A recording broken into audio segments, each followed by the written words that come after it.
I'm Will, and today I'm here with Kyle, and we're going to talk about maybe a little bit of a touchy subject, wild caught versus aquacultured.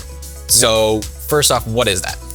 So wild caught is going to be any coral, fish, or invert that you get from the ocean. So it's collected in, say, Australia, Tahiti.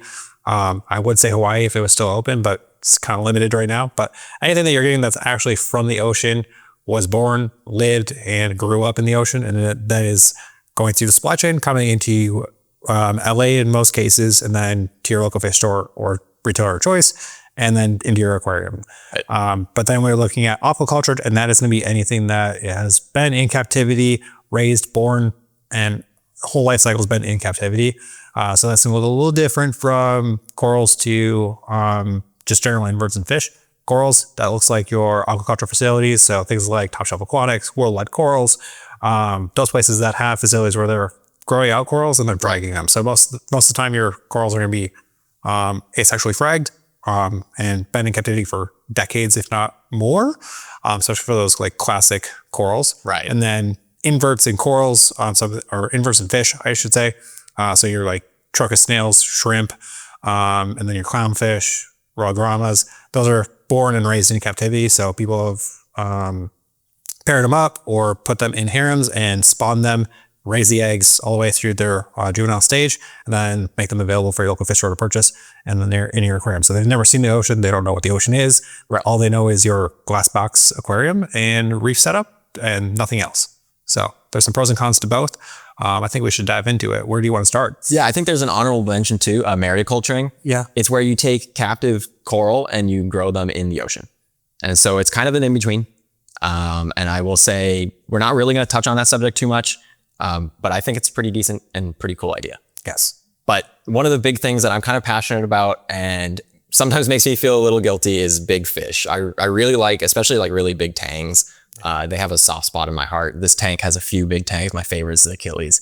But the reality is that none of them really are captive bred currently. And for me, that's a little heartbreaking, but it does mean that most of them are coming from the ocean. And so anyone with a big tank, if you want a really big fish, it does mean most likely they're going to have to come from the ocean. I've seen some change about that, but mainly I see a focus on nano fish, small fish. What are your thoughts on that? Yeah, I think a lot of that comes down to, it's really hard to spawn and rear pelagic spawners. So right. Your tangs, they usually require a very large tank. Like if I'm not mistaken, I think like the first captive bred tanks were bred in like 1,500 gallon cylinder tanks. Yeah, but big circles. 20 or so more individual fish. So upfront cost of just like even getting that started is crazy expensive. But then just the larvae and eggs themselves are super, super tiny. So it's much more challenging than say your pair of clownfish that you get at home that fit in a 10-gallon tank. Yep. Spawn on the rocks where they have the eggs there, and then you can use something like a Boston larval trap or just a light and like net them up. Yep. The larvae are a lot bigger, easier to feed, so you can start feeding them with something like rotifers versus having to culture specific copepods to feed them. So yeah. It's a little bit different as far as just like the size of the fish. It just happens to be smaller fish are a little bit easier to rear because the larvae start off a little bit bigger, generally speaking. But there's been a lot of advances. There's a lot of new captive bred fish available out there. I know there's a couple different places that are really pushing the envelope, like Bali aquaculture out in, I think it's like Sri Lanka. Oh, I'm not sure on that one. Yeah. Somewhere out there about Bali actually. Yeah. Or Biota is partnering with a lot of facilities that are pushing the envelope with captive rearing of fish as well. Yes. But then there's also just the homegrown aquaculture people that are just really passionate about pushing forward the hobby and making sure that we can keep fish that might get blocked off from collection in the wild, especially like Hawaii as an example. People really push for captive breeding those Potter's Angels. And Biota has them. Highly desired. So yep. There's a good reason to push forward and really test the boundaries with that. But yeah, all of them are small.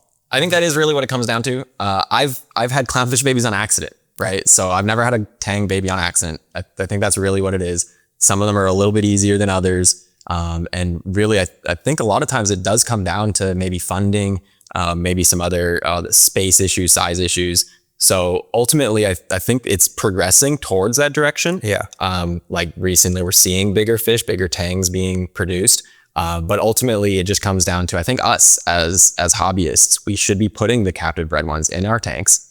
And that way we can fund research and education for other more difficult species to be able to be bred here. One of our friends here actually is big into the breeding community. He bred some pretty rare angelfish, for example.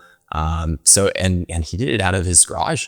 Yeah. You know, so really it's the community coming together, having a passion for captive bred fish, I think is really going to push the envelope and help these bigger fish or rare fish come to the market easier. Yeah. I think voting with your money and spending your money on fish that are captive bred or sustainably acquired is going to be the best way to push the hobby forward into a sustainable fashion. That way we can keep it for decades or hundreds of years to come, right? Hopefully. And also just, I think it makes me feel better if I know my fish was not just ripped out of the ocean, ripped from its home and had to go on a 2-week boat trip. Totally. To fly on a plane. Yeah, it does make me feel a little bad. Now on the flip side, there's a whole industry over there about this. We can't just abandon it. This is a big industry. So something needs to be done about it, I'd say. But I'm really excited for the progression of captive bred fish. Doesn't mean you should definitely avoid all wild caught fish. There are some fish you just can't get captive bred yet. And a lot of wrasses. Yep. This Areni tile fish right here, you can't really get them captive bred. Doesn't exist. No. So I would say if you really want something, go for the wild caught, but maybe look for captive bred to fill in most of your tank. Yeah, I think that's a great option. Also, when it comes to inverts, I highly suggest, granted, they reproduce rapidly quickly in the wild, generally speaking, but they can get some captive bred like trochus snails. They're making algae eating not an issue in your tank. Right. There's captive bred sexy shrimp, captive bred like peppermint shrimp. So all of those like really common inverts, you can get captive bred without having to pull from the ocean. Yeah. Which I think is really great. And then corals, I think there is a limitation for some corals as well, as far as being aquacultured fully. Things like scullies and acanthophyllia, other meat corals, can't really frag those. So they do need to be sexually reproduced, but it's happening. Yeah. It's happening. People are trying. People are thinking about it. Carrie O'Neill over at the Florida Aquarium, I think she did acanthophyllia, if I'm not mistaken. I think it was last year. Yep. So super exciting news. So it's a good sign that people are doing the research into some of these other corals that aren't necessarily just the Florida track, but just corals in general. I think is a really good option as well.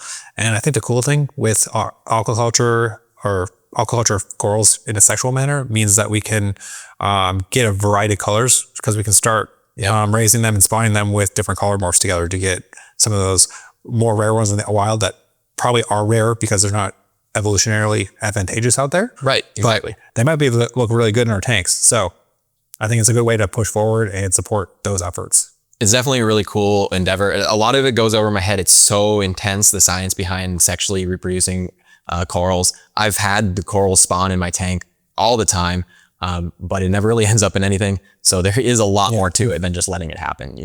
There is, you have the lunar phases and you can mess with temperature, but ultimately the next steps are a lot more challenging. That's why most corals come from frags. For a lot of inverts, I don't really see a reason to buy wild caught ones. Something like a peppermint shrimp, you're going to be at the same price point. They're going to be hardier from wild captive bred. They're more likely to eat Aptasia captive bred. They're just a better choice. They also, when they spawn, they make a lot of babies. Lots of babies. No shortage. Yep. Yeah. So anything like that, like trochus snails, same thing. There's really no reason. They're just going to be hardier. They're going to be less likely to have pests on them. It's just a better, more logical choice. And some things like some corals, things like green slimers, occasionally you still see them come in wild. There's so many of them captive. I don't really understand a reason to get it wild. You can get one that's captive. It's acclimated to LEDs or T5s, whatever they're running. It's acclimated to maybe less stable conditions than an ocean is. So they're just a more logical choice for me. Yeah, they're going to hit the ground running a lot faster. Yeah. Regardless of what category of aquaculture you're looking at, I think it's just a better route to go where you can. Yep. I understand, can't go all the time yet, but I hope that we can push the envelope and make that happen, make it more common, make it more readily available. Yeah, ultimately, we as hobbyists get to decide where the hobby goes. We are the consumers, we're the customers. And so what we choose is where the hobby is going to go. And I'm very proud to see stuff like the Mr. Chili Alliance, where people are clearly focused on wanting captive bred or aquacultured livestock. Yeah. I've seen it all the time. Like I do social media here day to day, but I see it all the time where people are appalled to see the conditions that some of the wild caught things come through. So Right. I think it's better that we preserve the environment as best we can, do our part to sustain the ocean that we love. Otherwise, we wouldn't be having aquariums in the first place. Exactly. So anything else that you want to add to our topic today? I think we covered it. I think so too. Have a good one. See ya.